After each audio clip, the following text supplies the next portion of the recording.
Hi, Dan Lyle here, the owner and founder of LylePublishing.com.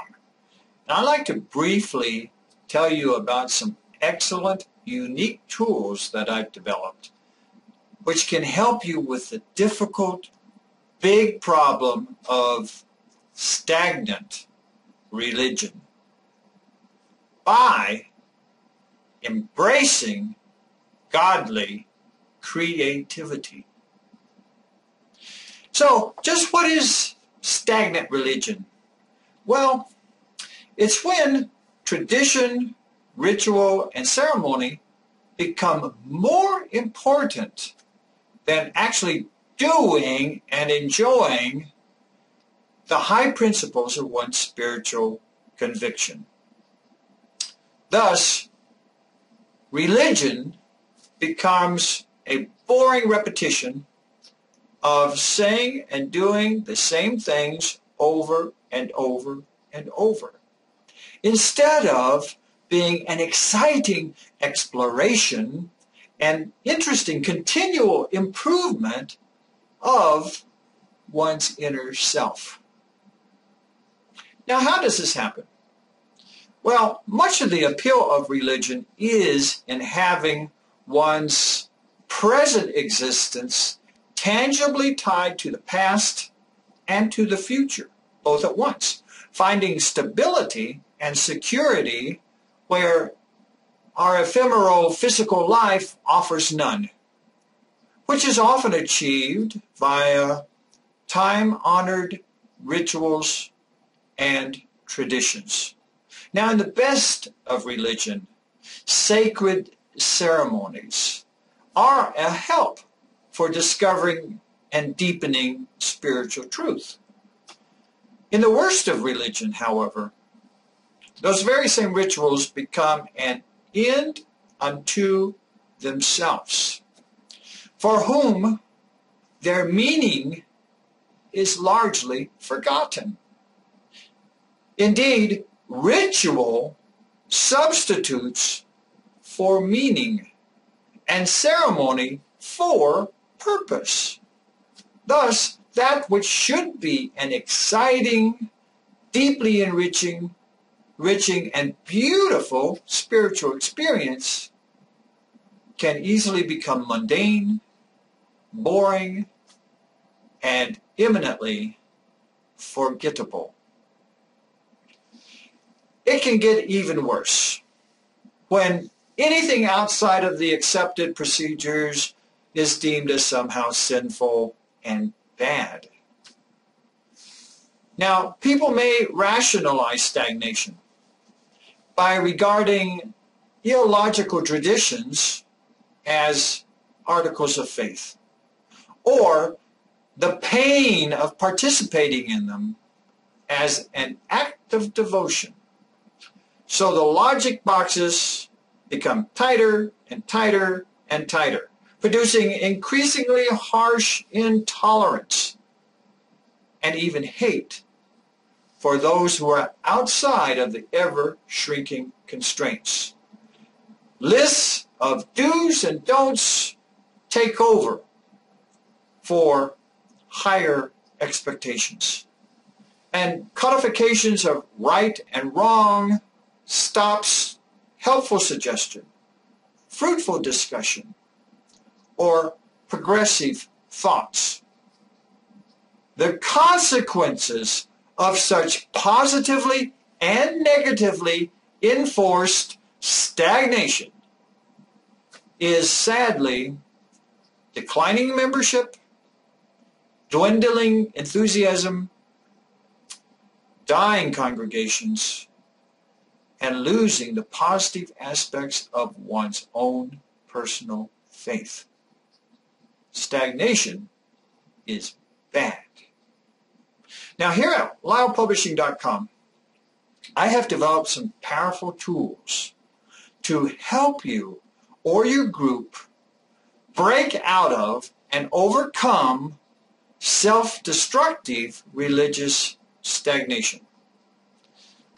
In my book, The Book of Lyle, I start all over with religion, from the very beginning of the universe, while retaining all of mankind's accumulated experience and knowledge, and end up at what I call creative theology, in which man's highest duty to God is not enforcing ritual or limiting people's thoughts, but in helping each other to express godly creativity.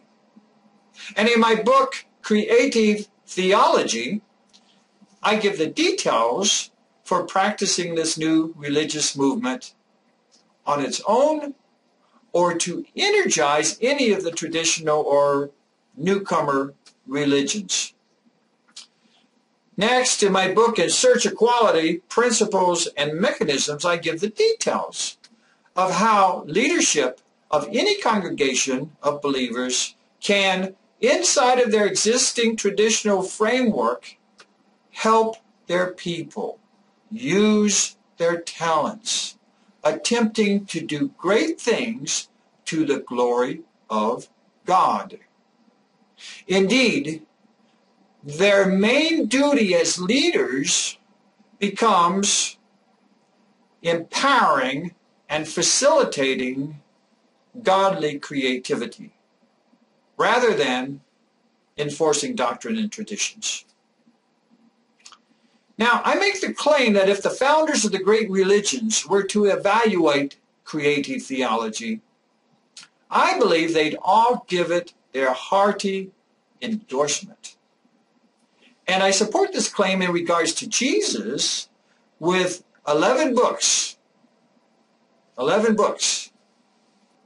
First of all, the real Jesus, a creative theologist worthy of being followed. And secondly, 10 volumes of the Jesus Lectures. In my fictitious 10 Jesus Lectures, in which I have Jesus speaking in the first person to his modern-day followers, he gives the following take-home messages concerning religious stagnation. Number 1, improve your heart. Number 2, seek to continually improve your knowledge of spirituality and resultant actions. Number 3, rise above your animal instincts. Number 4, godly love, true godly love, is dynamic, not static. Number 5, you are tested not by repetition, but by solving fresh new puzzles. Number 6, your spiritual crystal cathedral to God's glory is never completed. Number 7, God is best pleased when you express his creativity that he's instilled within you. Number 8, true significance comes from regularly reevaluating your aim and methods. Number 9, rather than robotically obeying a limited list of do's and don'ts, true godliness is found in your struggle to apply godly principles to everyday challenges. And 10, true godliness is not painful stagnation, but a never-ending, joyful adventure. We don't have to be stuck in painful spiritual religious ruts.